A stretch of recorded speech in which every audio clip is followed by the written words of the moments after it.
Hello guys, welcome back to your YouTube channel S K M study away of success. मैं हूं आपका educator Shiv Mishra. यहाँ पर लेके आए हैं क्लास 12th बायोलॉजी का। जी हाँ, जो आपका सर होने वाला है पेपर। ये सर अपना 3 मार्च के दिन पेपर है ना सर? कितना है सर? 3 मार्च के दिन सर अपना पेपर है। उसमें कितने डायग्राम वाले प्रश्न बन सकते हैं? हालांकि जो आपको हम पेपर करवा रहे हैं उसमें तो आपको दे रहे हैं, लेकिन अलग से हमें आप नोट करवा दे रहे हैं कहाँ कहाँ से डायग्राम के प्रश्न यानी चित्र वाले प्रश्न बन सकते हैं। ये सारे प्रश्न आप तैयार कर लीजिएगा। चित्र वाले प्रश्न बस यहीं से बनेंगे, इससे बाहर आने वाला नहीं है। पूरी किताब क्लास 12 बायोलॉजी का निचोड़ है। एक चीज और, पीडीएफ के लिए इसकी जो पीडीएफ है टेलीग्राम चैनल SKM स्टडी मिल जाएगा। SKM स्टडी टेलीग्राम जो चैनल का लिंक है वो बेटा डिस्क्रिप्शन बॉक्स के अंदर दिया गया है, तो जाके टेलीग्राम चैनल अपना ज्वाइन कीजिए SKM स्टडी को, वहां से आप इसका प्राप्त कर सकते हैं। ठीक, तेरा बेटा क्या है? पुष्प की पुष्प की संरचना। क्या बेटा? पुष्प की संरचना का ये सब चित्र है, बहुत इंपॉर्टेंट है, तैयार कर लेना। ठीक है ना? ये वाला आप बना लेना, पेपर में आता है। अगर आ जाएगा दे दे, कभी कभी दे देता है, चलिए पुष्प की संरचना का सचित्र वर्णन कीजिए, तो ये वाला दे दीजिएगा। आप पुष्प की संरचना वाला बना लीजिएगा, इंपॉर्टेंट है यार, क्लास 12th बायोलॉजी का। एक चीज और, जो जो मैं आपको पेपर दे रहा हूँ, सीट दे रहा हूँ, अगर आप वो पेपर सीट पढ़ ले रहे हैं, समझ लीजिए आपका काम हो जाएगा। एक चीज और सर, कितने नंबर का आ सकता है? ये आपका 2 नंबर, 3 नंबर और 5 अंकों तक पूछे जाते हैं।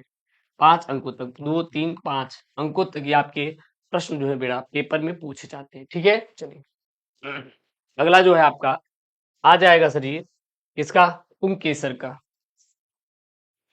पुंकेसर का पुंकेसर का चित्र। अगर सर आपके पेपर में सर पुंकेसर का चित्र, तो ये बनाइएगा पुंकेसर का चित्र। पुंकेसर में क्या आता है गुरुदेव? यह एक नर जनन अंग है। यह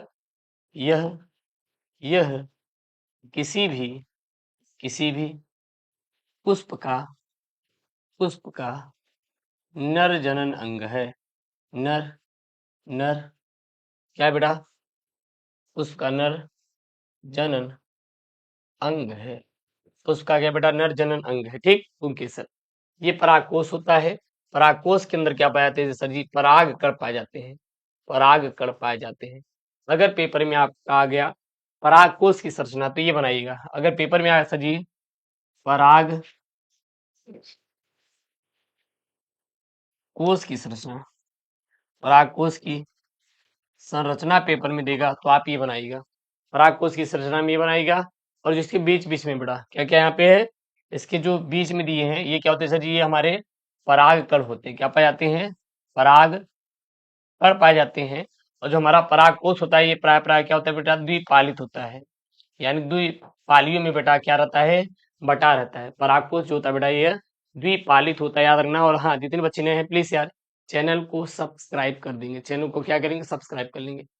अगला यहाँ पे अगर बेटा आ जाएगा, ठीक ना, परिपक्व परिपक्व परिपक्व परागकोश, पराग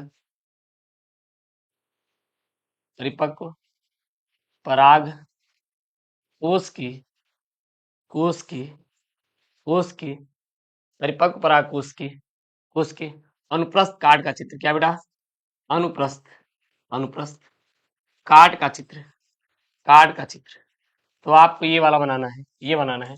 परिपक्व परागकोश के अनुप्रस्थ काट का चित्र है बेटा, तो ये आप आंख बंद करके बना के चले जाएंगे जितने भी स्टूडेंट हैं। अगर आपके पेपर में आएगा परिपक्व परागकोश के अनुप्रस्थ काट का चित्र, तो आप आंख बंद करके ये वाला बना के चले आइएगा, नंबर मिल जाएगा। ऊपर वाला मत बनाइए, ऊपर वाले चक्कर नहीं पड़ेंगे, बस ये बनाइएगा। ठीक ना? बस ये दे देना होगा, ये हमारे परागकण हो गया। कितना ड्रा कर देंगे, और आपको कुछ भी नहीं ड्रा करना है। अगला यहाँ पे आ जाएगा सी अंकुरित परागकण की संरचना। सर किसका आ जाएगा? अंकुरित अंकुरित परागकण परागकण की संरचना की संरचना संरचना। तो देन आपको ये बनाना है। अंकुरित परागकण की संरचना मिलेगा सर जी, तो आपको ये वाला बनाना है। क्लियर है? क्लियर है? अगला आपके पेपर में आ जाएगा बेटा नर जनन अंग। नर जनन अंग नर जनन अंग। तो नर जनन अंग भी बेटा ये बनाएंगे यहाँ पे, और ये बहुत ही इंपॉर्टेंट है आपके पेपर में सर, यहाँ से छपेगा। इससे बाहर आपका एक भी बार क्वेश्चन आने वाला नहीं है। इससे बाहर आपके पेपर में एक भी प्रश्न आने वाला नहीं है। ये दिमाग में भर लीजिए, याद कर लीजिएगा। जो चित्र वाले प्रश्न बने बेटा यहीं से प्रश्न बनते हो गया। अगला है आपका सर मादा। क्या सर? मादा। मादा जनन जनन तंत्र। मादा जनन तंत्र। मादा जनन तंत्र में ये बनाएंगे। ये चित्र वाले आपके प्रश्न जो है ये तैयार कर लीजिएगा। जो मैं आपको लाइव पेपर सॉल्व करा रहा हूँ सर, उससे बाहर एक भी प्रश्न आने वाला नहीं है। वो सारे लाइव पेपर आप लोग सेट सॉल्व करके जाइएगा। आई प्रॉमिस यू, हर एक क्वेश्चन आप सॉल्व करके आएंगे बोर्ड एग्जाम में, आई प्रॉमिस यू। अगला बेटा यहाँ पे है नर शुक्राणु का। किसका बेटा? नर शुक्राणु का। नर शुक्राणु का चित्र। नर शुक्राणु का चित्र पेपर में आगे सब बना देंगे। नर शुक्राणु कुछ नहीं बेटा, ये शीर्ष बना देंगे, ये मध्य भाग है, ये पूछ है। सिर्फ मध्य भाग को बेटा ग्रीवा जोड़ा रखता है, तो बस और आपको कुछ भी नहीं करना। उसके बाद बेटा अंडाणु की संरचना। किसको बेटा? मादा के। मादा के अंडाणु की। अंडाणु की संरचना की संरचना में आप ये बना देंगे।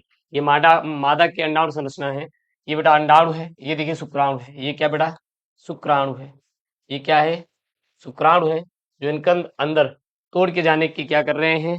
कोशिश कर रहे हैं। तो आपको ये वाला चित्र बना देना है। अगला बेटा यहाँ पे डीएनए का बेटा क्या है? यहाँ पे डीएनए की संरचना।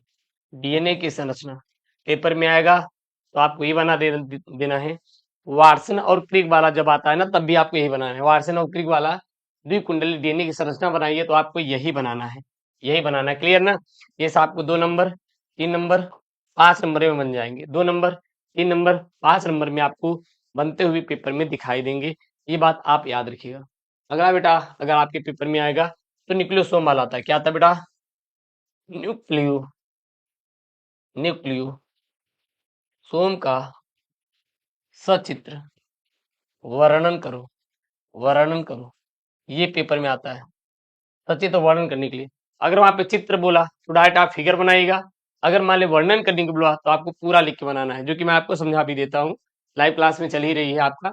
लाइव क्लास का टाइम क्या है ध्यान देना। 6 AM 6 AM 9 AM 9 AM 12 PM 12 PM 3 PM 3 PM 6 PM 6 PM रात को 8:30 बजे। ये आपकी लाइव क्लास की बेटा टाइमिंग होती है, जिसमें हम आपको पूरा पूरा लाइव क्लास में पढ़ाते हैं आकर। ओके चलिए सर अगला देखते हैं यहाँ पे। सर ये आ जाएगा वार्सन और क्रिक वाला। तो ये तो आता है, ये तो इम्पोर्टेंट है यार। वार्सन और क्रिक वो डीएनए वाला बनेगा तो आपका यहीं से बन जाएगा। इससे बाहर आपका एक भी सवाल बेटा आने वाला नहीं है, ये बात दिमाग में भर लीजिए, ठीक। उसके बाद बनेगा सर ये मिलर के प्रयोग। क्या बेटा? मिलर। क्या यहाँ पे? मिलर का प्रयोग। मिलर का प्रयोग वाला आएगा तो ये आपको मिलर वाला प्रयोग बना देना है। विकास का सिद्धांत जो मिलर ने दिया था वो वाला यहाँ पे है, ठीक ना? ये वाला बना देंगे, मिलर वाला प्रयोग। ओके अगला आपका यहाँ पे बेटा हाँ प्लाज्मोडियम का जीवन चक्र। किसका बेटा? प्लाज्मोडियम का जीवन चक्र, मलेरिया परजीवी का जीवन चक्र। इसमें क्या लिखेंगे? प्लाज्मोडियम का जीवन चक्र। जीवन चक्र पेपर में खूब आता है, प्लाज्मोडियम का जीवन चक्र। ये बना लेना, बहुत ही इंपॉर्टेंट है आपके पेपर की दृष्टि से। पेपर में फंसेगा बेटा, तोड़ के आएंगे, लगा के आएंगे। और हाँ, जो बच्चे नए हैं प्लीज चैनल को सब्सक्राइब जरूर करेंगे, ठीक। अगला बेटा यहाँ पे प्रतिरक्षी अणु। क्या करे जा? प्रतिरक्षी अणु। प्रतिरक्षी अणु, ये प्रतिरक्षी अणु वाला है। इसको भी आप लोग क्या करेंगे? तैयार कर लेंगे, प्रतिरक्षी अणु वाला। ओके कोई दिक्कत नहीं होनी चाहिए। अगला अपना क्या सर? ये बायोगैस वाला। बायोगैस बनेगा। बायोगैस वाला अगर आया तो बस यही आएगा। बायोगैस का सही चीज वर्णन कीजिए। मैं आपको लॉन्ग वाले में करा दूंगा, नहीं तो इसका मैं टॉपिक अपलोड कर दूंगा प्रॉपर में, आपका काम हो जाएगा, इससे बाहर नहीं पढ़ना, ठीक। उसके बाद मेरा बायो रिएक्टर वाला आएगा। किसका आएगा? बायो रिएक्टर वाला आएगा। जो बायो रिएक्टर है दो होते हैं, एक हमारा साधारण विलोजन विलोडन हॉज बायो रिएक्टर, और दूसरा होता है दंड विलोडक हॉज बायो रिएक्टर। ये दो होते हैं, दोनों में से हमारा ये सब ज्यादा आता है। तो मेरा वाला ये साधारण वाला ज्यादा आता है। दोनों का लिंक कुछ है नहीं यार, बहुत ही नॉर्मली है। तो यहाँ से आपके चित्र वाले प्रश्न बनेंगे, इससे बाहर एक भी आपका चित्र बनने वाला नहीं है ना। तैयार करिएगा, मैं शिवम वहां से प्रॉमिस कर रहा हूँ। एक एक चित्र हम 2-3 दिन में समाप्त कर देंगे। और आपको क्या करना है बेटा? चैनल को सब्सक्राइब करना है, वीडियो को लाइक करना है, अपने दोस्तों के साथ शेयर करना है। ओके दोस्तों, thank you, Jai Hind, take care, bye bye.